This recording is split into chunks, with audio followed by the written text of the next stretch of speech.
The broadcast is now starting. All attendees are in listen-only mode.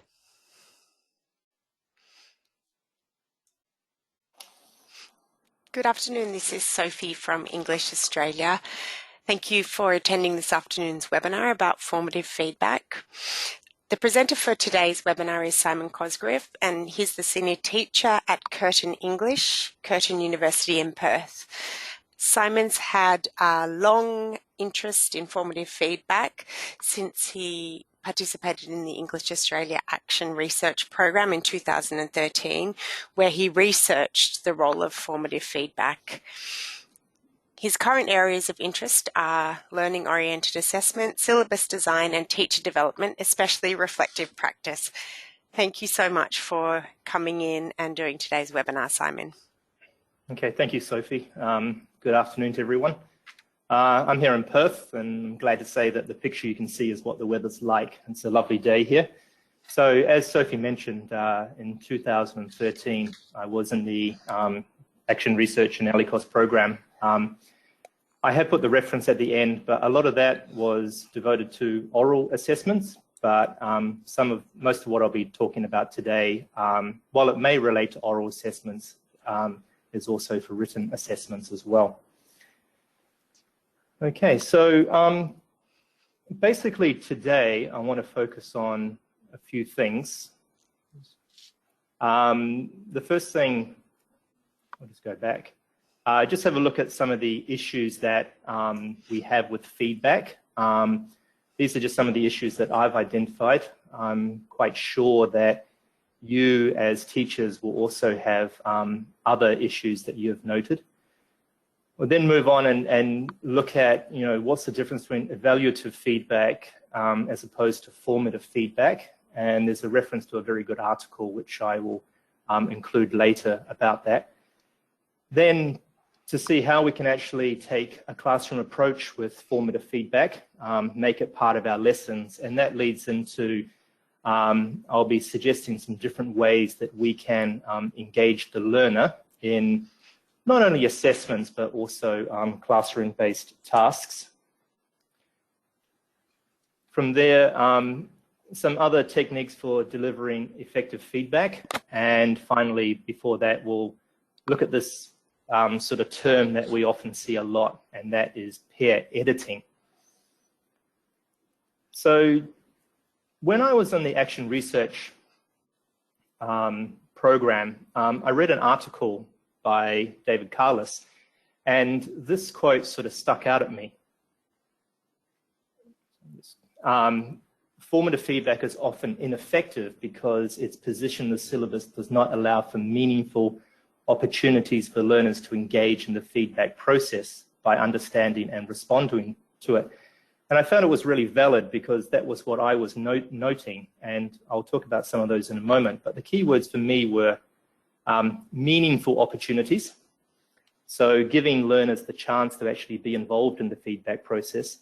And what can we do as teachers to engage them in this process by helping them to understand it and also to respond to it? Because as you'll be aware, we have a lot of learners who are at the lower end of the language proficiency scale, and they may really not understand some of the feedback that we're providing to them. So what can we do as teachers to really help them understand it and then to get them to respond to it? So as I was thinking about it in my Action Research and also recently, one thing that came up, and this is particularly true in some language centers, I know it's been true in some of the ones I've worked in, is that feedback is often normalized to provide consistency across classes and courses. So when we have multiple classes, multiple courses running at different times, we need to make sure that the method of feedback, the style of feedback is generally consistent. And this can lead to a one-dimensional approach, possibly where the same type of feedback is provided for writing, it's provided for speaking, or different types of assessments. The second thing that noticed was that grading criteria are often written for the benefit of the assessor or for the teacher. So this often means that there's a lot of vague language. You may have seen terms like generally used a lot in grading criteria. But when we use this and give our students feedback, do they actually understand what it is, what it means? Feedback is often delivered under time constraints, not only for the teacher, but also for the student. So what I mean by that is, often teachers will only have, 1 or 2 days to get the feedback to their students, but then they may be doing another assessment a few days later. And for a student, that's not giving them enough opportunity to really be involved in the actual feedback process. The final thing, and this is what I really dug into in my action research, is that often feedback is provided separately from the sample. So when a student does a spoken assessment or an oral assessment, do they actually have a chance to listen to that and see their actual errors and see what they've made? So if we give them feedback on their pronunciation, do they actually have an opportunity to go and listen to themselves to actually identify those errors? It's very easy to identify examples in writing, but in speaking, that can be a lot more challenging. Okay, so now I want to look at what we call evaluative feedback. And there's an article, McGarrow and Verbeen. The reference is at the end of the slide, so you'll be able to have a look at it if you want to. And they identify a number of issues with what we call evaluative feedback. As you can imagine, it's about evaluating the language use. So one of these problems is that it often expresses how well the student has performed in the eye of the teacher. So the teacher themselves have a model in their head which they are expecting the students to work towards. So a lot of the feedback they get may be actually compared to what a teacher thinks is the ideal model. So one of the issues here is, are we comparing every student to the same model? So students have different strengths and weaknesses, so that can also be a problem with that. The second thing is that there's often a strong focus on grammatical errors. So a lot of the comments that are written are on correct, incorrect grammar. And one of the issues with this, how is that actually going to help the student produce a better assessment going forward? They also provide, directives, do's and don'ts for the students, giving them actual points on what they should and shouldn't do on future assignment.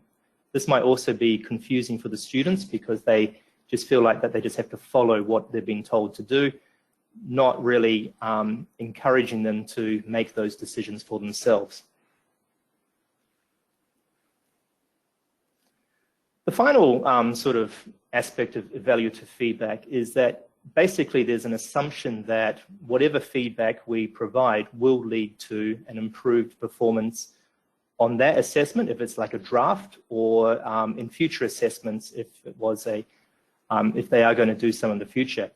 So the teacher is almost like assuming that that student is going to immediately understand and that they will apply it going forward, which we probably know is not always going to be the case when students make the same mistakes.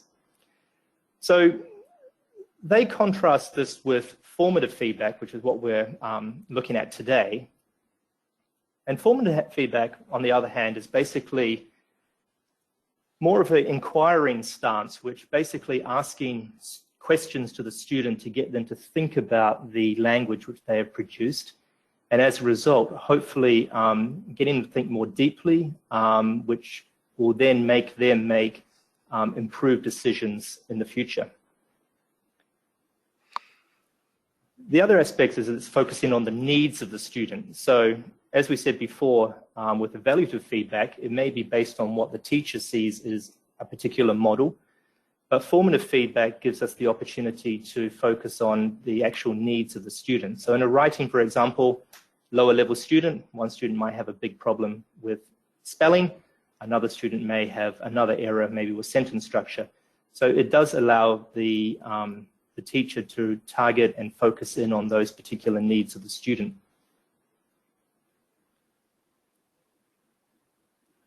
There's often an emphasis on content and organization of ideas rather than the actual language which is being produced.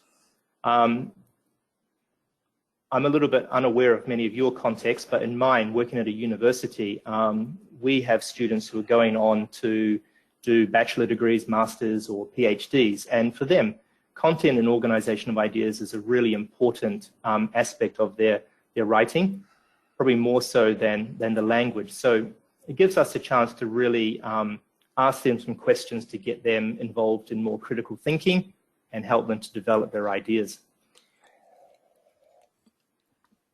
And that allows students to have their own communicative purpose. The students can provide their own direction for where they want to go, rather than them trying to produce what the teacher expects them to produce. So every student should have in their head, you know, an idea of what they want to produce. So formative feedback allows us to ask them questions about where they're taking their piece of writing or their speaking, if we're doing it, and maybe that help them to give them a clearer direction. Formative feedback can be seen as an instructional tool, something which we can use in the classroom, and I'll talk more about that later. So basically, feedback shouldn't be, well, I think that feedback is something that shouldn't just be given to the students and they're on their own to try to understand it. It's something that we can build into our lessons, and we can develop lesson activities around it. And basically, the overall purpose of the feedback is for students to respond and to reflect on their performance. Evaluative feedback kind of limits the opportunities for this, but if we ask questions of the performance and focus on their particular needs, I think we have a better opportunity of allowing students to become really involved in their performance. So what I'm going to do now is I'm just going to put up some very common sort of feedback statements that I have seen myself.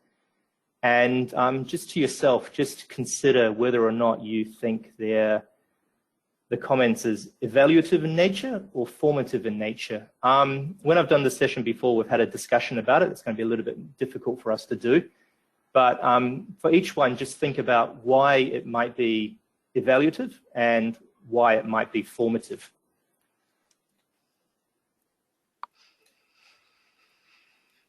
So the first one is a comment, "This is not a sentence." Okay, so this is clearly an evaluative statement. The teacher has just made a judgment on the language that's produced. Does the student know why it's not a sentence? They may have to ask that question, but it's not really engaging the student in improving their work. It's just telling them that it's not a sentence.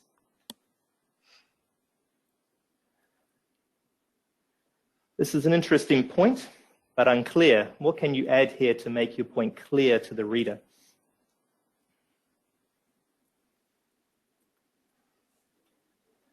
So this one is formative. It's asking a question. It's encouraging the learner to, or the writer or the speaker to think more deeply about the language they're using. They then have to come up with a strategy or an approach to modify their language to ensure that the reader is able to fully understand their point.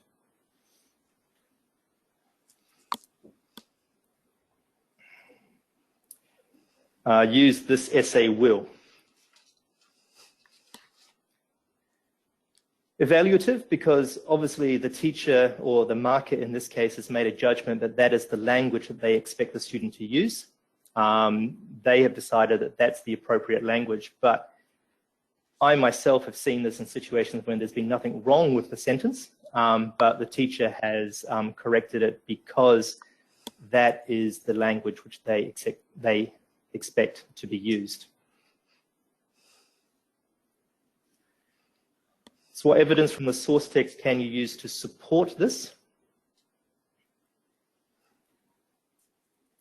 Again, it's formative because it's taken an inquiring stance. It's asking the student to think more deeply. Possibly we can see from this that maybe the idea lacks development, so the student needs to go away and find more evidence to support their ideas. So this is something that comes up a lot in our courses where we have like an academic writing focus, so where they do have to use referencing and paraphrasing. What impact does this have on people's attitude to recycling?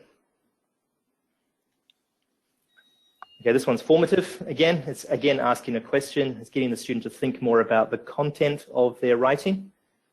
So if this is like the first draft of an essay, it will allow them to go and to include more content, which may make their message more clear to the reader.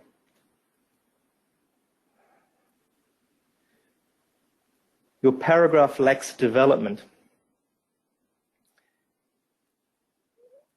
I've said this is evaluative because maybe it is it's evaluating their language use, but there's no real question here. So there's been no comment or question which is there designed to allow the student to think more deeply about the content of their response. So it's basically just telling them it lacks development. There's no direction, no helpful hint or a question to get the students thinking more.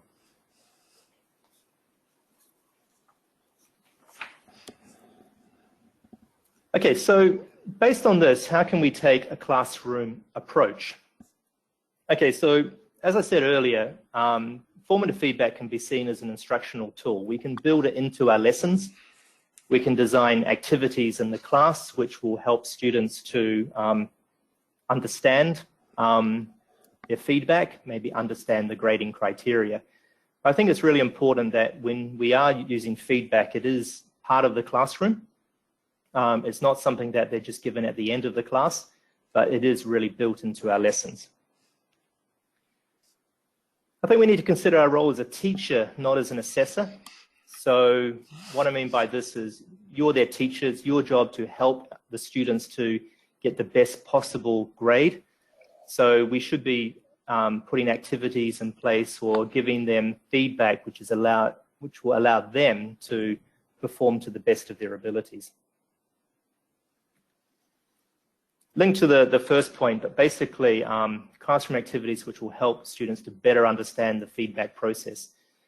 Let them know what a draft is, let them know the purpose of feedback. Maybe, as I said, give them activities which will help them understand the grading criteria. Anything which will really help them in their performance on future assessments.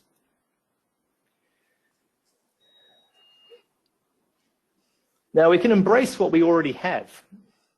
I'm not sure what you have in your particular language centers, but here, for example, built into our syllabus, our curriculum, we do have tutorials, which are a great opportunity for us to sit down one-on-one with students and to go through and to highlight some of their weaknesses. So that's how we can exploit the formative feedback. We have in our bridging course here, we have reflective journals, which will allow students to actually reflect on their performance. I'll talk more about that later. So we already have quite a few things in place, and the idea is to really try and bring those ideas, use what we've got to really help students understand the feedback process more. Okay, so when I'm not working here, I'm actually doing a Doctor of Education, and I'm focusing on reflective practice. Some of you might be familiar with the work of Tom Farrell, who's probably the biggest proponent of reflective practice in ESL teaching. One of the things that's come up with looking at his framework for reflecting, and as I was reading, I thought, well, it's quite possible that this could actually be adapted and used with our students for the feedback process. So in it, he identifies three sort of aspects of reflection. Okay, so the first one is reflection for action, which is essentially reflecting on performance before it happens. There's reflection in action, which is when we're reflecting while we're in the actual process of doing something. And the third one is reflection on action, which is a retrospective sort of reflection where we think back on what we did and look to see what we did well, what we didn't. So what I'm going to do in the next few slides is take each of these and look at how we could identify this kind of approach with our learners to really help them engage more in the feedback process. So if we look at reflection for action, which I said is action that students can take prior to an assessment or any classroom task. And actually classroom tasks are really good with this because I think it gives you a lot more flexibility in what you can and cannot do with it. So the first thing we can do is have students develop action plans. So based on feedback that they have received previously, they can develop their own action plans on the course of action, what they're going to do, what they're going to make sure they don't do prior to the assessment, which they can use to really help them focus on doing the best they can in any assessment. Linking to what I said before, we can have activities which will allow students to explore tasks, explore grading criteria, let them know how they're being assessed, let them know what they should be doing in assessments, give them a chance to explore, sample tasks, which will all help them so when they actually come to the final assessment, they'll be in a much better position to do well. Get the students to set specific goals. I guess this is related to developing action plans, but make sure they set themselves achievable goals. I think they really need to be achievable. So the students will be able to have a focus when they go into the assessments. Students can state their intended plans. This could be done orally. Just get them to sit down with you after they've made their action plans and specific goals, and just get them to walk through with you what they're going to do. As I said, you might devote some of your classroom time, like in the form of a tutorial, in order to do this. Okay, but I think it's important for students to actually articulate, to actually talk through it, not just write it down in a notebook, which they're going to close and maybe not look at, but just make sure that the students are actually doing what they're doing, because motivation can also be a big factor in this as well. But I think one of the most important things is that students must feel comfortable doing this. So we should think about and vary the way these tasks are completed. Don't make them all one-dimensional, not all written. Sometimes do them as a spoken activity, maybe sometimes do them as a class discussion or a small group work. You might have some students who are much more comfortable communicating in a spoken way than a written way. So they may feel much better by actually sitting down and talking about their goals, their plans, rather than actually having to write them down on paper. Lower level students, they may not be able to actually put these ideas on paper. So they may also be able to use things like a tick box or just even single words, bullet points, anything which is sort of appropriate to their level. Okay, this is probably the most difficult one, especially in an assessment, because many assessment students can't really, they can't talk, they can't get up and walk around. But if you are in a situation where you do have practice assessments or classroom tasks, that gives you a little bit more flexibility. So what I like to get my students to do, they do it before, but it's designed to be done during the assessment, is basically to create a mental checklist. So these are things that they've done in their action plan, maybe not everything, but when they go into the assessment, they've got a set of points or a set of actions which they want to be thinking about as they're completing the assessment. So it's a checklist, and in their head they'll go through and make sure they've ticked all of those off before they complete their work. Another thing which you can do if you've got a practice task for writing is actually pause an assessment to allow the students to discuss their progress or discuss what they're doing with other students and or the teacher. So an example of what we do, what I do here, is that in a 40-minute practice writing, I will stop the students after 20 minutes They will turn their pages over, put their pencils away, and then they just talk to the students next to them. And they just talk about how they're going, what problems they're having, and they help each other, give them some suggestion of what they could be doing. They help each other with language. And then after 10 minutes, they go back to writing. Feedback I get from students is it's very positive. They say it gets them thinking. They often go back and look at the question again together just to make sure they're ticking all the boxes. But that's something which you can do. Now, if you're preparing students for, say, an exam like IELTS, an assessment like IELTS, they can't do that in the real IELTS test, but if you can get them to practice these things prior to it through practice assessments, then it could instill some good behaviors in them. Okay, I guess the most common reflection is post. So that should actually read reflection on action, sorry. It's a typo. So, but basically, this is the action students can take after an assessment or task. So perhaps immediately after the assessment, you get the students to reflect, maybe write down how they are responding to their individual action points that they had. But this is not as easy as it sounds, and it's something that you really do need to give the students a lot of practice with. And if you do have students for a long period, this is something that you can really develop. And as we head towards, students, that autonomous learning, having students reflect on their performance is a really important aspect.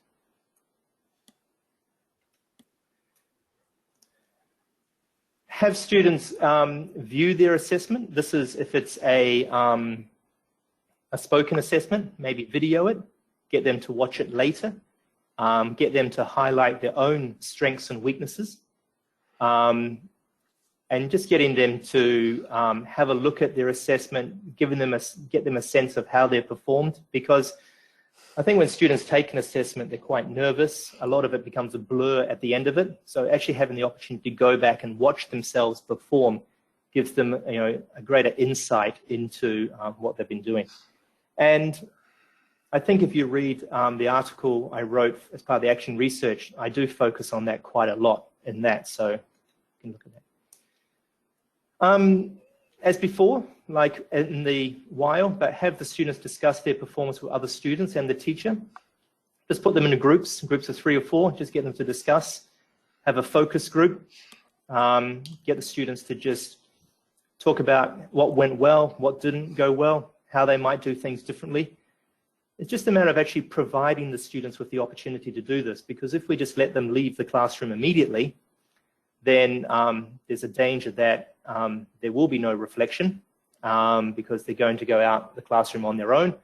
But if we do it like 2 or 3 days later, then maybe they've forgotten about some of the key points of it. So we can build this into the classroom activities that after a practice assessment, after a classroom task, get the students to discuss what they're doing with other students.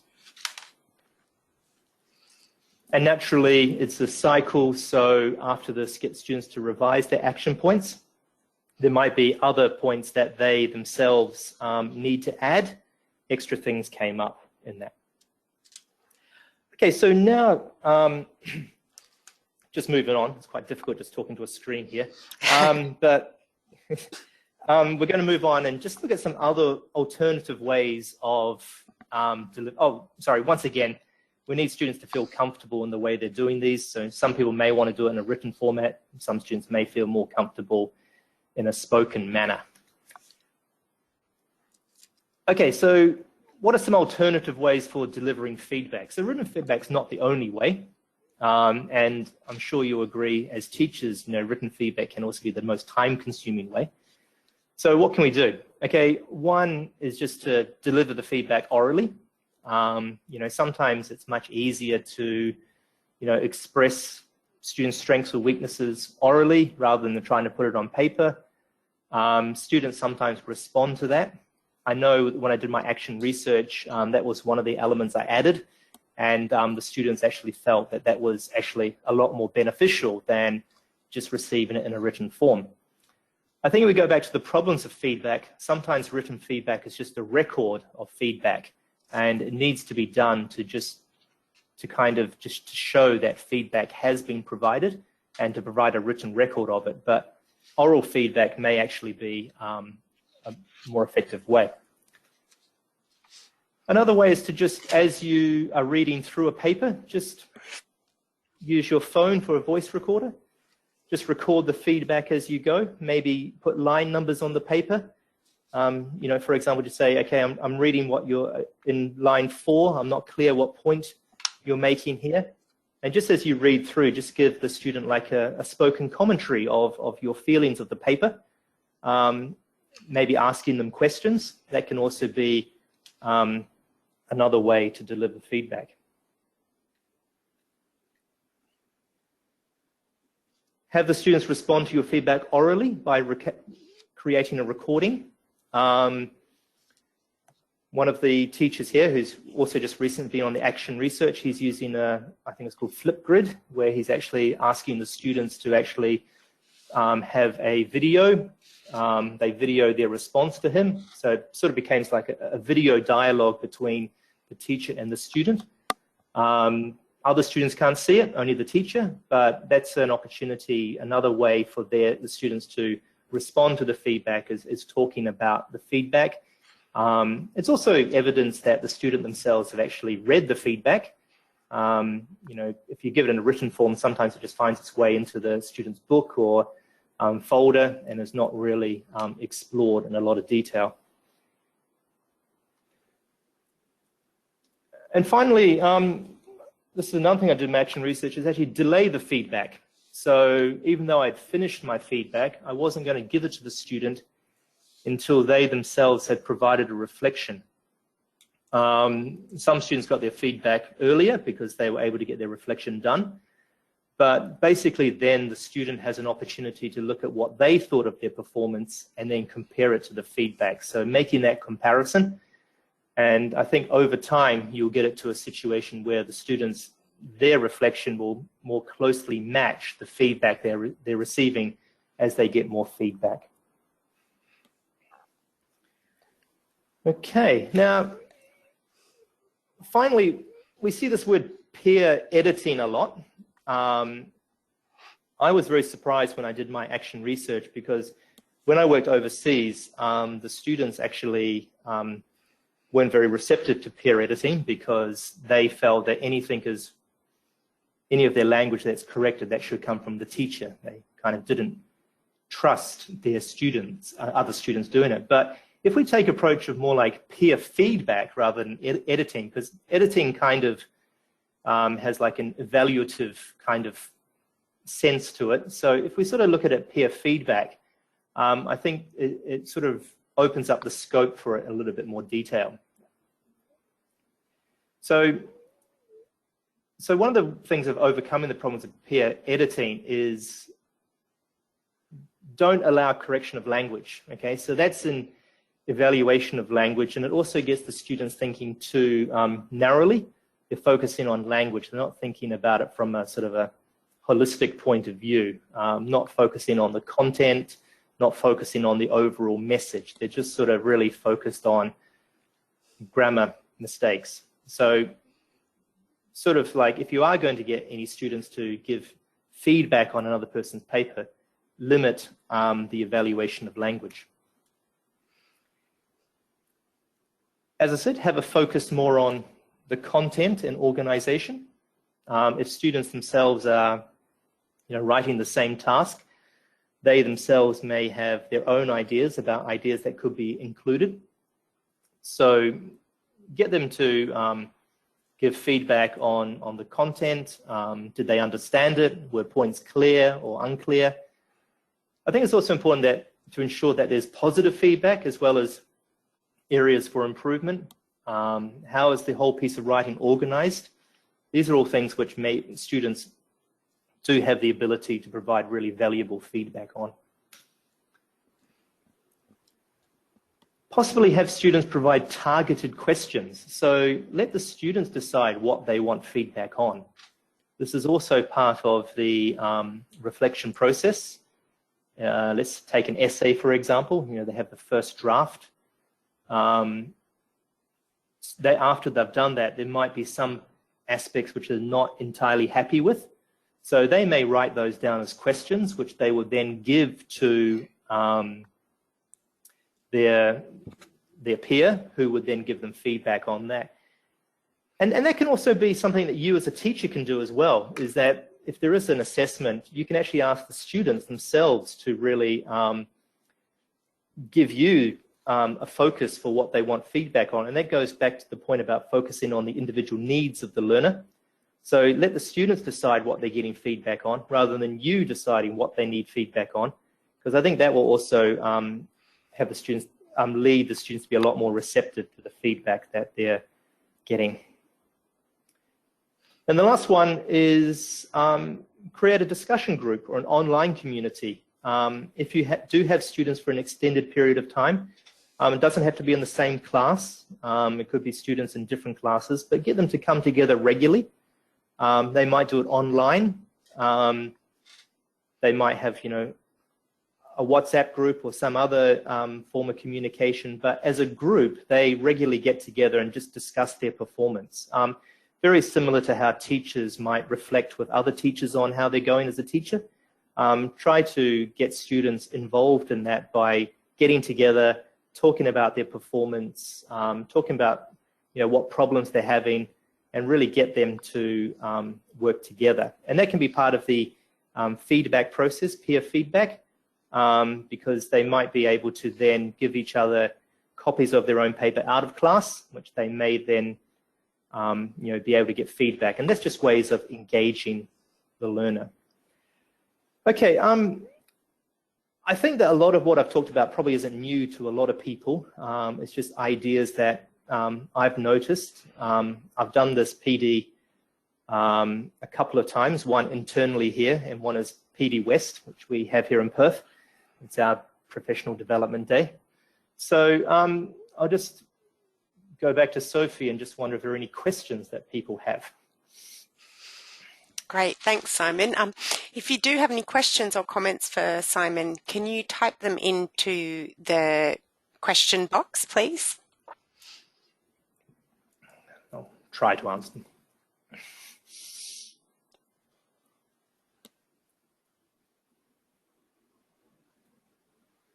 So they just take a minute to come through, Simon. That's fine.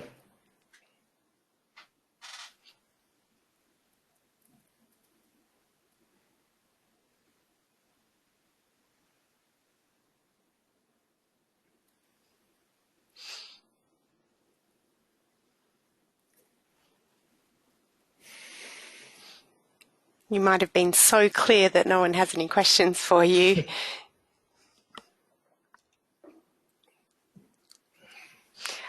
I'd like to start with a question just while we're waiting.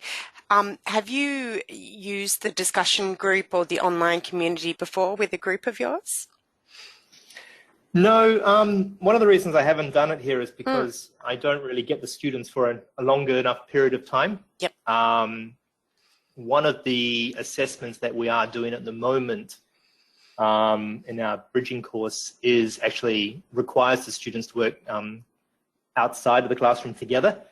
So there is kind of a community there. I do encourage them to, talk with each other. But I think one of the things, like sometimes we've got new students every 6 weeks. It can be quite challenging to get that in place, but I have encouraged it. But as a sort of a formal aspect of it here in Australia, no. I have done it when I was working in Korea. I had much smaller classes, and they used to do stuff outside the class together. Tasks before assessments. They used to go out themselves, have lunch together, and talk about it. But here in Australia, no, I haven't done. No, it seems to me that it would be really invaluable if students could get together and share their scripts and their feedback. I do a lot of it in the class, so but not outside the class because, as I said, we actually have a lot of time dedicated for it through tutorials. But maybe if time is more tight, maybe if teachers don't have that flexibility and time, then maybe that's an option for them to sort of generate that kind of interaction. Okay. All right. There are a couple of questions that have come through. So someone has asked, is there any merit in including responding to feedback in the marking criteria of a summative assessment task?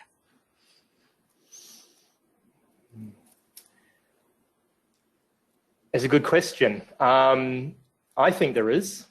But the other thing is was that summative assessment task? Yeah. Yeah. Yeah, well, I definitely think there is. But if you're looking at a more sort of internationally recognized test like IELTS and that's never going to happen.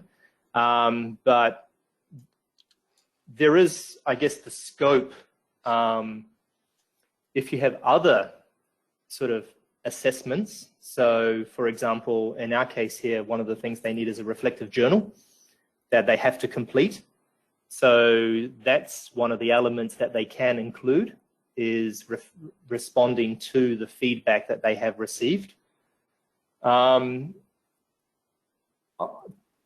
I think it is very possible, but again, we're looking at a lot of the constraints because a lot of the criteria that are created are not really designed by the teachers. They're often designed by people above. And I think that's probably there needs to be a deeper discussion about that. But if a summative assessment is done towards the end of a course, is there time then for the students to actually receive it and have adequate time to respond to it before the course finishes? That would be a point that I would raise as well. There might be that sort of time constraint which may limit it. Okay, sure. Thank you. But definitely I'd like to see it. Yeah, for sure. It does sound like a really good idea. Someone has asked or has commented that formative feedback requires a paradigm shift on the part of the teachers to allow students to take charge of their own learning.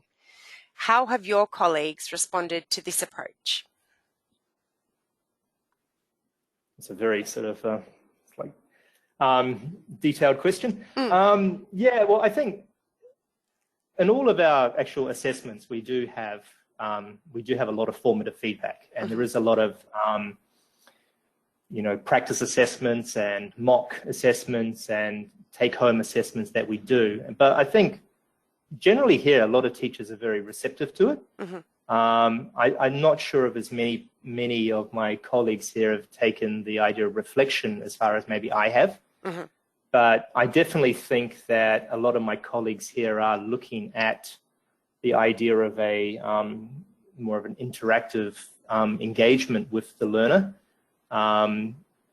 where they do give them feedback and ask them questions and definitely give them time to respond to it. But I'm not sure if it's really formalized anyway in the classroom where they will say, okay, we expect to I want you to have your reflection back to me on Tuesday, for example, okay?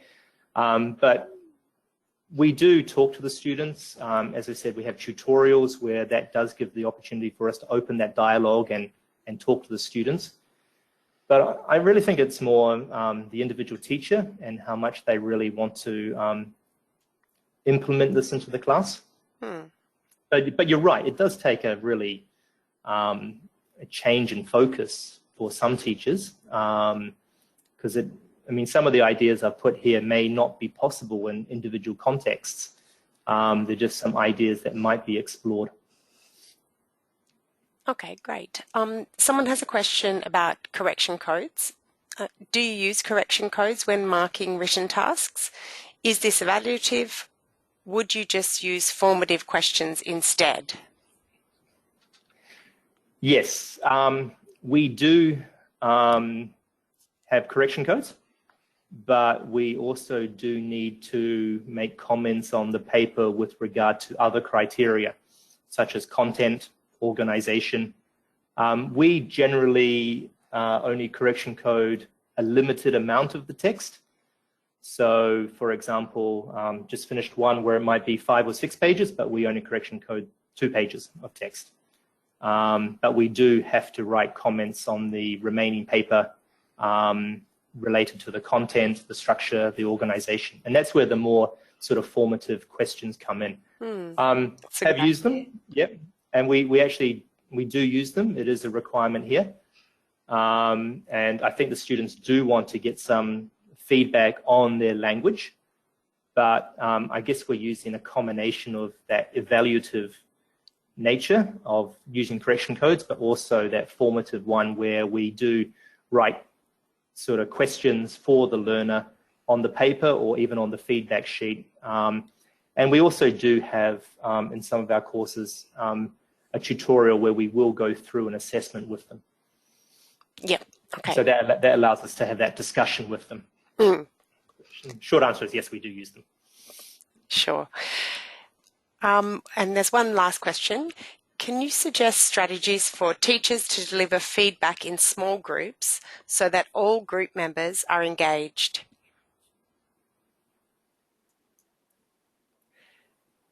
So I guess by small groups, we're looking at 3. So, well, there could be peer feedback. So we're talking about, is this like peer feedback or is it formative feedback, would we say? I'm not sure what the person had in mind. Well, I guess if it's like a peer feedback where you could put them in, I mean, small groups could be a peer. They could. I think they've said go together. Formative feedback, not peer. They've said. Okay, formative feedback from the learner. Well, there's possibly, once they've got their feedback, I guess they could go together in a group and have a discussion about what feedback they've received. Each member of the group could then offer one strategy or one suggestion on how they might approach that weakness. Mm-hmm. So when they get their feedback, let's say we put them in groups of 3 or 4, they go in, they just sit there in the group and they say, okay, one of the areas that was highlighted in my writing was this. And each learner would then be able to maybe offer a suggestion on how they may approach that. Because, you know, if we go back to the point I made earlier, students have different strengths and weaknesses. So, you know, some student might have really strong vocabulary, another student might have, you know, good grammar, etc. So maybe that way everyone's involved to ensure that there is one strategy from each person. That would be one way to ensure that, you know, everyone is involved. And then the other person can highlight an area which they need improvement on. The other one they might talk about a strength that they have, you know, they might talk about something they did well. And then the other students might be able to then say, you know, a takeaway, you know, like, I really like your idea. And they may say, that's something I'm going to try and do in my next assessment. Yep, great. So just building structure into what each member of the group has to do in response. Yeah. That's a great suggestion. All right. Well, I think that's it for the questions now. So I'd just like to thank you for all of your great suggestions and insights into how teachers can take a more inquiring stance with feedback and how we can get our students to think more deeply and engage with the feedback that we give them so that it doesn't just sort of end up tucked into a book or even worse in the bin, as you said. So thank you so much for sharing all of your expertise with us and for presenting today. And thank you to everyone for coming. And also just, Sophie, there's one more slide which I'm trying to click. I can't. Yeah, so there's all the references, links to my 2 articles that I've done for the action research, plus that one I said before about motivating revision of drafts. That's the evaluative versus formative. And the other article that I mentioned about David Carless. Okay. Yeah. So, and I'd like to read the Farrell one, actually. Really interesting. That's a whole book. Oh, it's a whole book. Yep. Great. I'm sure he's written shorter articles about it. Yeah, there is a. All right. So thank you again. If anyone would like to view this webinar again, it will be in the English Australia webinar library on our website, as will the slides. Okay. Okay. Thank you. Thanks, everyone. Bye.